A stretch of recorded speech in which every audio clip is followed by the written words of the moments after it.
Bienvenue à toutes et à tous, je suis Marius, j'espère que vous allez bien. Bien évidemment les amis, je vous retrouve pour parler du dernier chapitre de One Piece, et comme d'habitude, il y a pas mal de choses à en dire.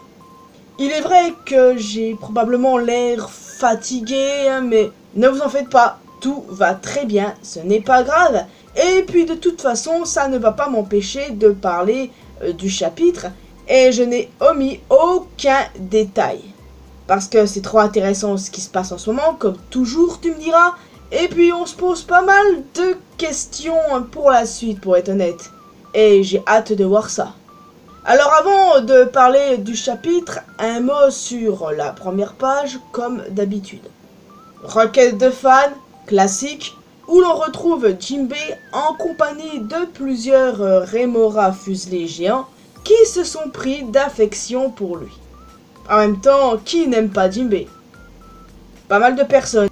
Maintenant, il est temps de rentrer dans le vif du sujet. Le chapitre commence à Marie-Joise, la veille des événements actuels, où l'on retrouve Kuma qui est enfin arrivé au sommet. Les gardes présents essayent de l'arrêter, mais ils ne font clairement pas le poids. Et c'est alors que Akainu débarque pour faire face à Kuma. Waouh! Sakazuki est enfin sorti de son bureau? Ça relève du miracle! Ah non mais applaudissons-le les amis! Incroyable cette histoire! Il a enfin décidé de bouger son cul plein de magma. Il était temps! Il a retrouvé les clés, ça c'est un miracle. Je sais pas où elles étaient planquées, mais elles étaient super bien cachées, mais il a fini par les trouver. Non mais, enfin! Non mais voilà quoi.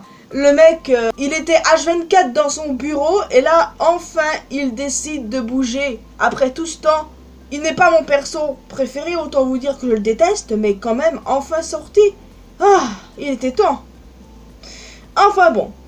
Un combat s'engage donc entre les deux, et malgré la moitié du visage brûlé et arraché par Akainu comme ce dernier l'avait fait avec Barbe Blanche à Marineford, Kuma parvient à s'enfuir de Marie-Joise.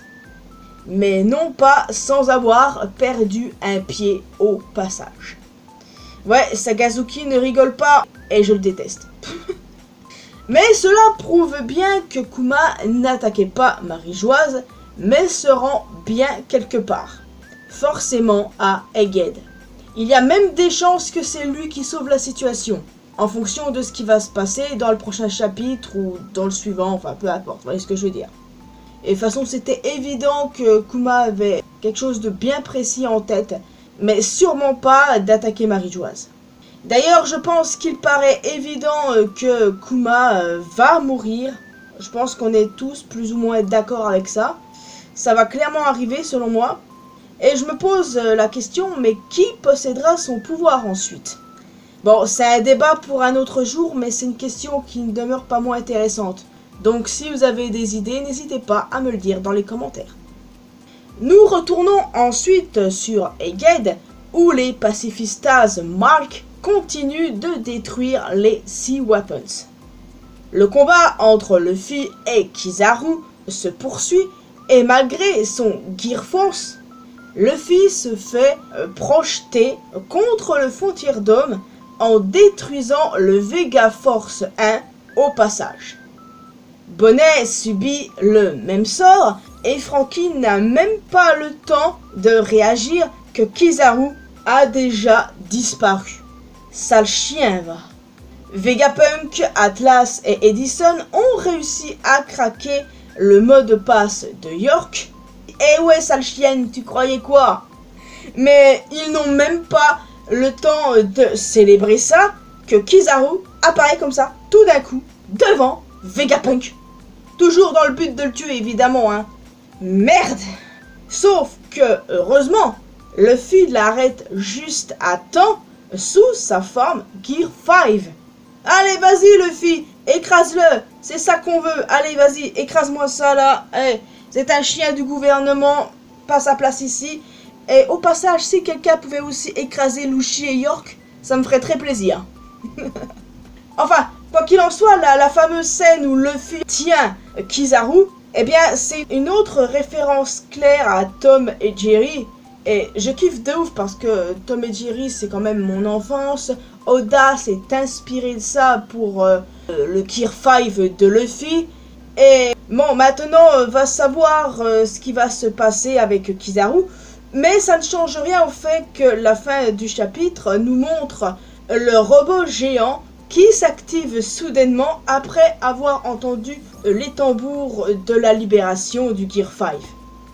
Et je ne sais pas ce que Oda est en train de cuisiner, mais ça sent super bon. Mais franchement, j'ai super hâte de voir la suite, hein, ça promet vraiment. Pour être honnête avec vous les amis, j'ai beaucoup aimé ce chapitre pour pas mal de raisons. Déjà, on voit Akainu, même si je n'aime pas du tout ce personnage, il est enfin sorti son bureau depuis tout ce temps. Et aussi, on voit Luffy prêt à broyer Kizaru comme une crêpe. Je sais pas, imaginez genre une crêpe et la gueule de Kizaru dessus. Je sais pas si vous avez vu passer le mème là, si vous êtes sur Twitter. Mais en tout cas, moi, ça m'a bien fait marrer. Se faire écrabouiller comme une crêpe prendra tout son sens si Luffy l'écrabouille. Mais évidemment, c'est pas ce qu'il fera. Et le combat sera même interrompu, je pense. Hein. Même si je continue de le dire, Luffy en Gear 5, il te nique sans problème Kizaru. Quoi qu'il en soit, certains ne comprennent pas pourquoi Luffy s'est fait avoir par Kizaru en Gear Force. Les gars, sérieusement, il y a certains facteurs à prendre en compte, que ce soit du côté de Luffy ou celui de Kizaru. Mais franchement, je ne vais pas en reparler parce que j'imagine que d'autres youtubeurs l'ont expliqué, mais... Enfin bon, voilà, ne cherchez pas la petite bête où il n'y en a pas, c'est tout ce que je peux vous dire. En tout cas, j'ai super hâte de voir la suite et la bonne nouvelle, c'est qu'il n'y a pas de pause cette semaine et qu'on va avoir le 1093. Mais par contre, après le 1093 du coup, bah on va avoir une pause, hein. Vous allez me dire, encore, mais écoutez, moi ça me dérange pas. Et s'il y a une pause, c'est que Oda, il va mettre un petit cliffhanger et on va devoir attendre une semaine avant de voir la suite. Je ne lis plus les spoilers comme vous le savez, alors j'ignore ce qui se passe. J'attends juste le chapitre ce dimanche pour le lire, comme d'habitude. Maintenant, vous connaissez la chanson. Avant de se laisser ici, j'ai appris que d'après certains leakers, même si je ne lis plus les spoilers, je me suis tenu au courant, il se pourrait que l'arc Egghead se termine avant la fin de l'année ou pile à la fin de l'année si on compte certaines pauses, voire en début 2024.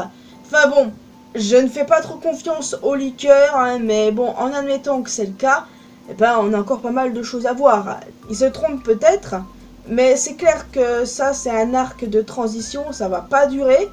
Mais vu tout ce qui se passe actuellement avec Kizaru, Saturne qui est toujours dans le coin, enfin, voilà quoi, on se pose pas mal de questions et puis hâte de voir la suite, comme d'habitude. Que va-t-il se passer selon vous? Le combat entre Luffy et Kizaru va-t-il se poursuivre ou bien va-t-il être interrompu d'une quelconque façon? N'oublions pas que le robot s'est activé, j'imagine qu'il va très probablement sauver la situation. Kuma aussi, du coup, puisqu'il a réussi à s'enfuir de Marie-Joise et il se rend forcément à Egghead. Il a son instinct paternel vis-à-vis de Bonnet qui prend le dessus, c'est assez évident. Donc j'imagine que ça va être un petit peu des deux, quoi. J'ai super hâte parce que Oda, là, il nous prépare quelque chose de ouf, clairement.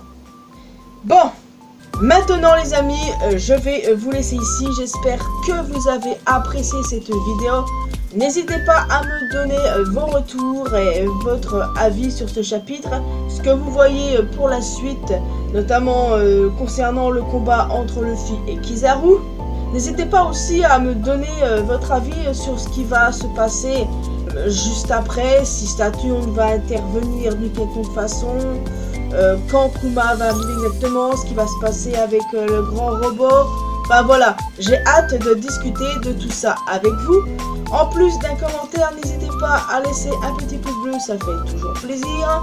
Vous pouvez me retrouver sur mes réseaux sociaux, les liens sont comme d'habitude dans la description. Et le plus important, abonnez-vous à cette chaîne ainsi qu'à ma chaîne secondaire pour qu'on puisse se retrouver dans une prochaine vidéo.